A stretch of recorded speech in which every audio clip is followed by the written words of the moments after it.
I can rescue you if you only ask me to. We can break these chains. What is up, you guys? Today I'm going to do a PC parts picker list of a $500 and a $1,000 PC. They're both good PCs, all at their respective prices. Um, Obviously, the better of the two is going to be the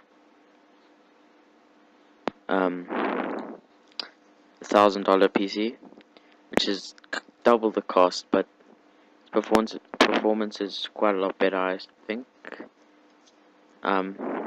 Yeah. So we're starting the $500 build off with a i3-6100 processor. It's a dual core, but it has hyper-threading, so it acts like a quad core. Obviously, for a budget fan, Cooler Master Hyper 212. You could have stuck with the stock cooler, but they're really not that good. Motherboards. Okay, so what you want to do is you want to look for the brand doesn't matter much. You look for the socket type, which is LGA1151, the same as the CPU. Micro ADX, because that's usually the cheapest ones. And you don't need a Z motherboard, because you're not going to do any overclocking. This is a good motherboard. It's great at its price. So, what am I doing? Okay, add to parts. Okay. So yeah. Now memory.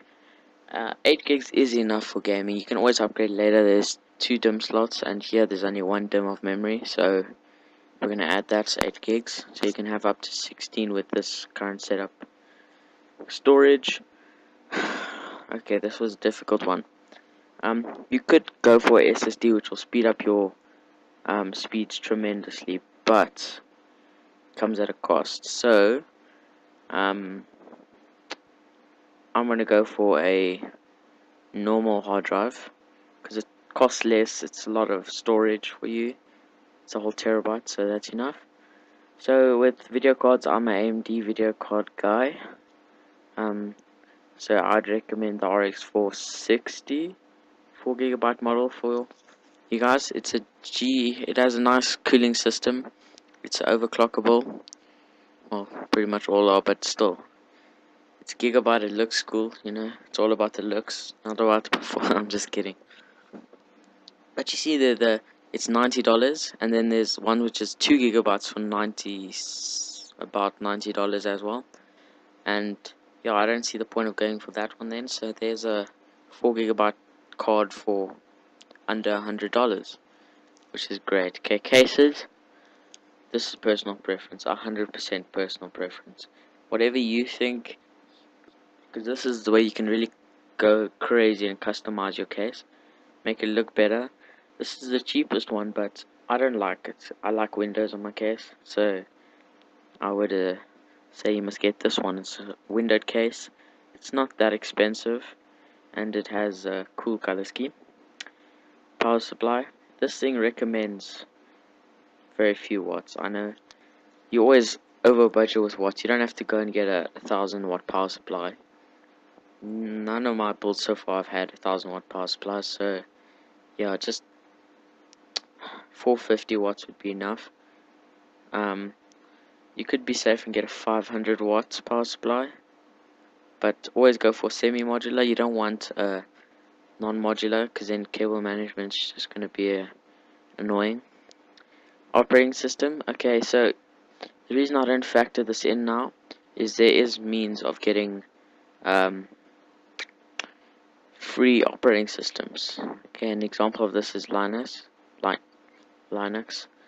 It's by Ubuntu. It's free, which is good. It's like clean.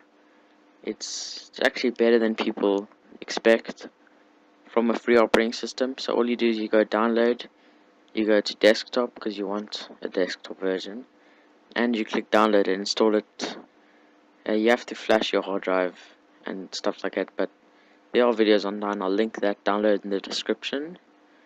But anyways, this is oh yeah, I want to add a case fan because yeah, you know, you need to have some cooling, some form of cooling. This is a cheap solution to, it's only $25. It's 2 fans. It's very loud, or it's louder than the rest, but you could go for quiet ones and pay a little bit more. But 2 fans, I can't complain.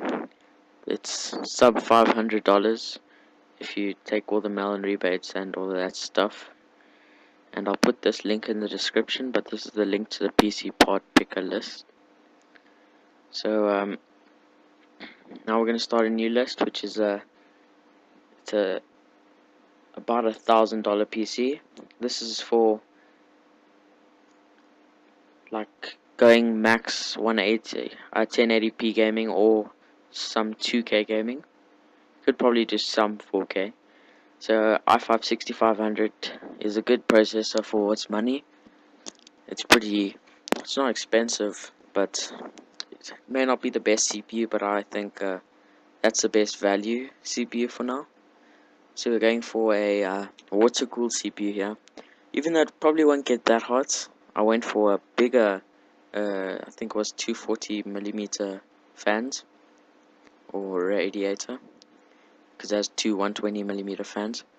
So I think this is it's expensive, but it's worth it, you know, because then you're not going to have any overheating issues, you're not going to have any of that. So here, ATX motherboard is probably the best. Obviously LGA1151 for the CPU. It's the best CPU socket, or the newest one. So even though there is that other Asus motherboard, it comes in at pretty much double the cost, which it looks better. It does look better, but no, I don't think it's worth it paying double that for that motherboard. It's definitely not worth it. Anyways, memory. So that motherboard has 4 DIMM slots, so we're gonna get a 2 DIMMs of 8 gigs, so 16 gigs, and you can upgrade it later on. So here, going for a SSD, because if you're spending this much on a PC, I'm pretty sure you've built a PC before, or you have a hard drive lying around, so, and you're doing this for the speed. So I got a 250 gig SSD. You could upgrade to that 500 gig if you really want to. Graphics cards, this is my personal graphics card. It's really good. I really enjoy it. It's a G1 Gaming RX 480, and it's a 8GB card for sub $250. It's really good. Once again, case, it's personal preference. Whatever you feel your case needs to look like, because this is basically your way of customizing your case for quite a low cost. So once again, this case, I do not like the windowless feel. These Corsair carbides look pretty cool, but I know Fractal Design is one of the best brands out there.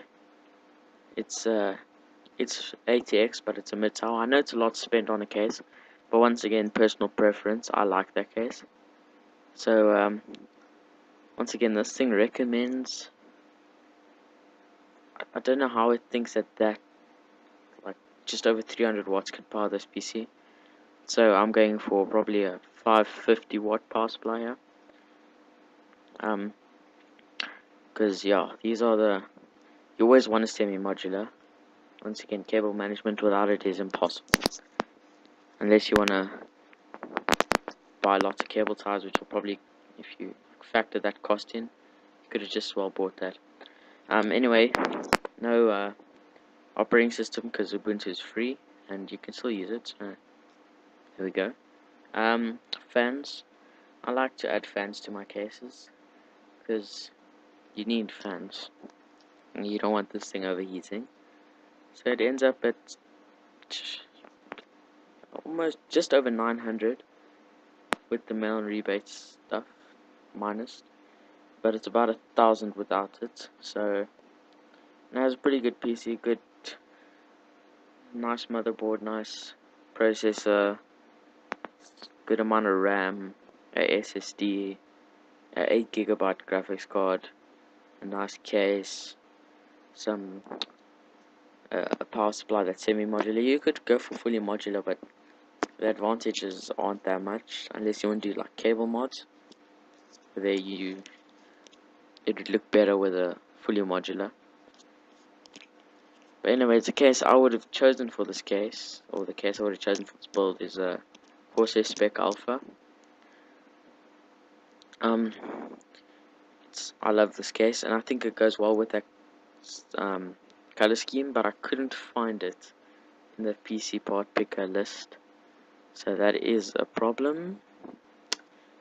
And yeah, even though I would have chosen that, I couldn't find it, so that's not very good. But anyways, you see this is a pretty good build. They'll both max out 888, or one at 2K and the other one at 1080p. It'll just crush it because it has good graphics cards, and I don't think there'll be much CPU bottleneck. But anyways, I hope you guys enjoyed this. Have a good day and enjoy your build. Thank you.